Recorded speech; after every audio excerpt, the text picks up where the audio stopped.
मंडळी, 1950ला एक संसदीय अंदाज समिती स्थापन करण्यात आली होती। आता तुम्ही म्हणाल, ही समिती काम काय करते? तर दरवर्षी जे बजेट सादर केलं जातं, खर्चाच्या अंदाजाची तपासणी करणं, तसंच खर्चात बचत करून प्रशासकीय कार्यक्षमता वाढवणं, हे या समितीचं काम असतं।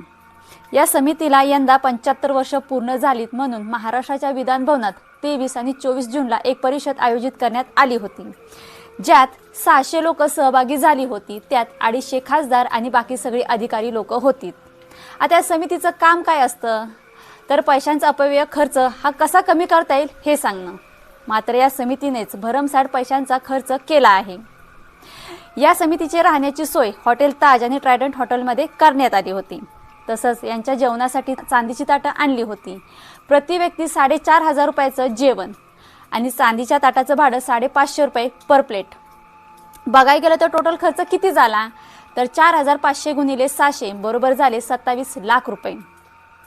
या समितीच्या जेवणावरती 27 लाख रुपये खर्च म्हणजे महाराष्ट्रातील सर्वसामान्य टॅक्सपेअरच्या पैशांची सरळ उधळपट्टीच नव्हे का? या समितीचं काम काय असतं? तर सरकारला काटकसर करण्यासाठी शिफारशी देणं, तसंच टॅक्सपेअरचा एक रुपया लोककल्याणासाठी कसा वापरण्यात येईल हे सांगणं, का परिषदेच्या नावाखाली स्वतःवरतीच लाखो रुपयांची उधळपट्टी करून घेणं। तुम्ही अधिकारी आहात, तुम्ही खासदार आहात, मान्य आहे आम्हाला। स्टीलच्या ताटात जेवा ना तुम्ही। जनतेचे नोकर आहात तुम्ही, राजे राजपूत नाही आहात चांदीच्या ताटात जेवायला। आधीच या सत्ताधीशांनी महाराष्ट्रावरती कर्जाचा डोंगर करून ठेवलेला आहे। त्यात तुम्ही अंदाज समितीची कमिटी राजे राजपूत लागून गेलात का चांदीच्या ताटात जेवायला?